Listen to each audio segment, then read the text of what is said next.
I wake up one Saturday morning, expecting nothing but the usual quiet of my ranch, only to find what looks like a full-blown music festival sprawled across my pasture.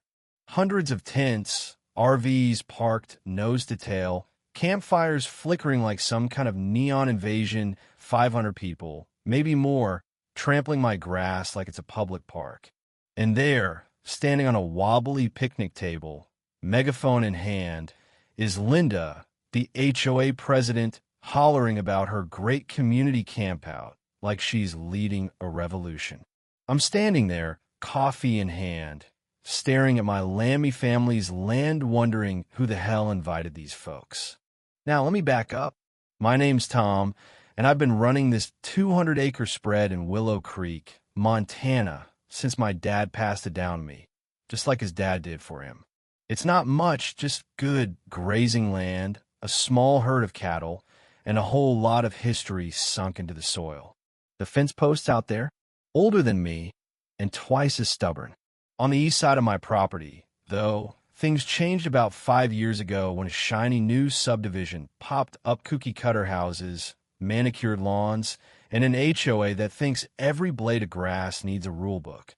Linda moved in, took one look at my barbed wire and my bulls, and decided my ranch was an eyesore on her perfect little vision of suburbia. She crowned herself HOA queen faster than you can say bylaws, and from day one, she had it out for me. Letters started showing up in my mailbox, complaints about my unkempt hedges, my noisy cattle, even the smell of my hay. I laughed it off at first. City folks, right? But then she got bold, paving a community trail right up against my fence, calling my pasture their shared green space in her glossy newsletters. Never asked me, never even knocked on my door, just acted like my land was hers to claim. This campout, though, this was her masterpiece. I got wind of it a week earlier when a flyer showed up, bright orange, screaming about a weekend of music, food trucks, and camping under the stars on the community greenbelt. That's my land she's talking about. I marched over to the HOA clubhouse, survey map in hand, and there's Linda, clipboard out, sun hat perched like she's running for mayor. "Tom," she says, not even looking up, "this is for the community. The maps say it's shared space that make a fuss." I held up my deed, calm as I could. "Linda, this is my land, my fence, my grass. You put one tent peg in it, you're trespassing." She just smirked, that tight-lipped HOA smirk, and said, "We'll see about that." I walked out knowing she wasn't bluffing in, neither was I. By Friday, it was chaos. SUVs and campers clogged the county road, blocking my driveway like I was the guest.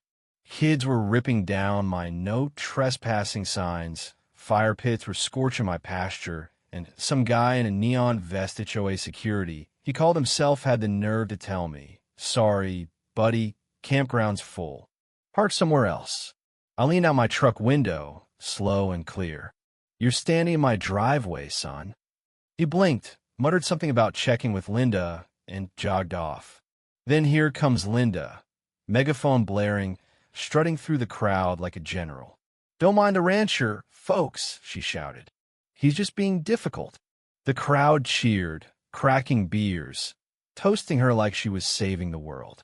My blood was boiling, but I didn't honk, didn't yell. I just sat there, watching my bulls graze at the far end of the field, and a slow smile crept across my face. If Linda wanted a show, she was about to get one.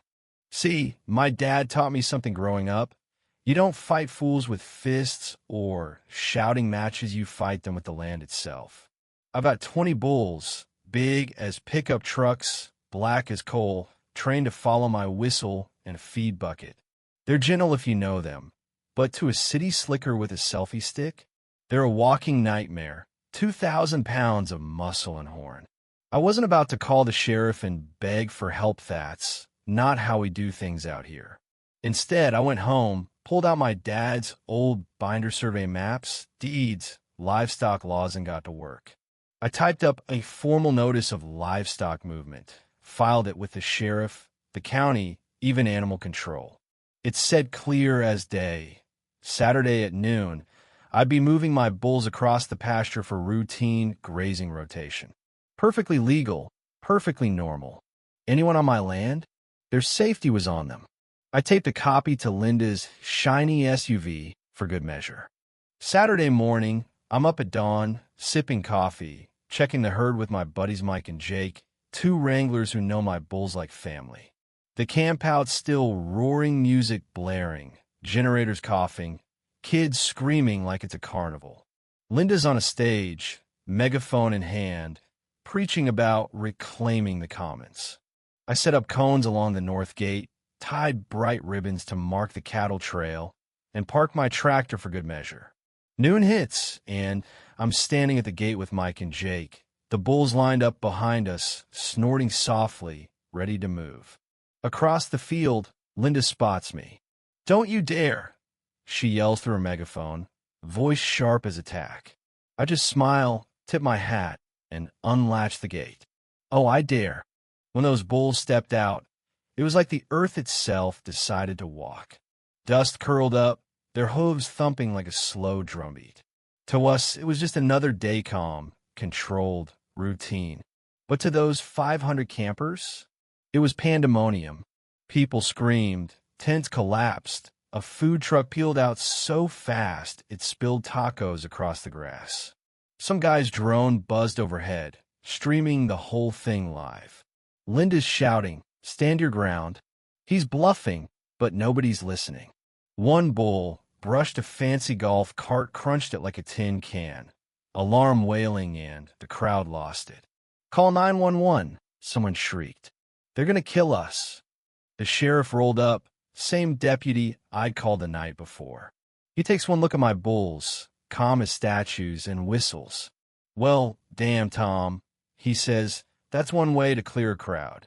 Linda's screaming about arresting me, but he just holds up my notice. "Ma'am, this is his land, his livestock, his rights. You're the ones trespassing." By the time we guided the bulls to the south pasture, the camp was a ghost town, chairs scattered, coolers tipped, ruts carved deep in my grass. Linda stood there, hat crooked, megaphone dangling, looking like she'd just lost a war. "This isn't over," she snapped, jabbing a finger at me. I just tipped my hat again, looking forward to it. She came back swinging, though. Next morning, I get served papers and injunction, claiming I endangered lives, caused psychological distress, even animal cruelty. I laughed so hard I spilled my coffee, but I didn't sleep on it. I called my lawyer buddy, Sam, who took one look at my evidence trail, cam footage of campers cutting my fence, photos of trash piles, videos of Linda's megaphone rants and grinned. "She's got nothing, Tom. You've got a fortress of receipts."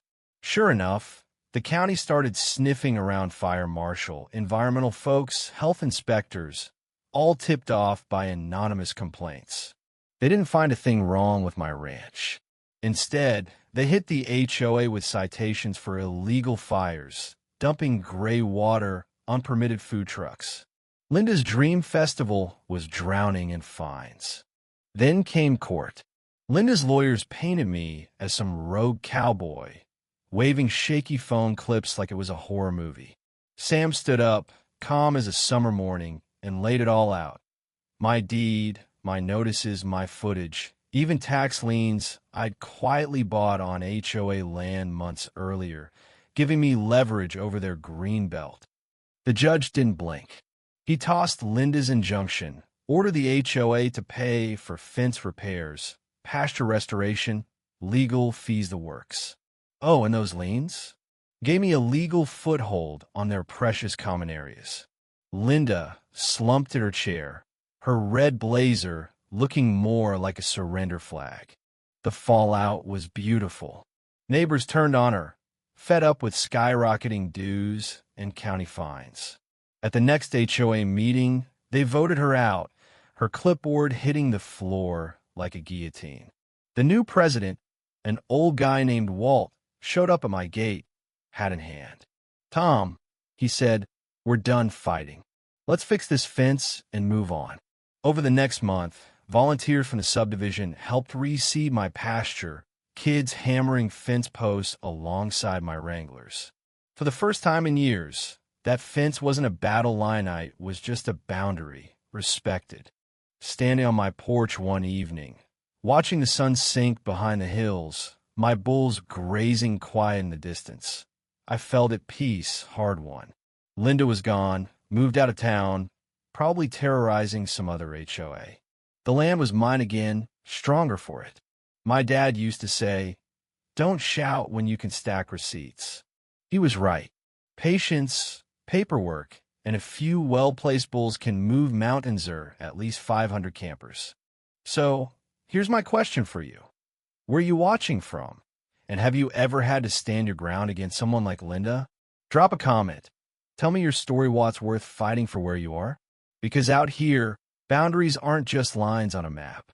They're the difference between losing what's yours and holding it tight.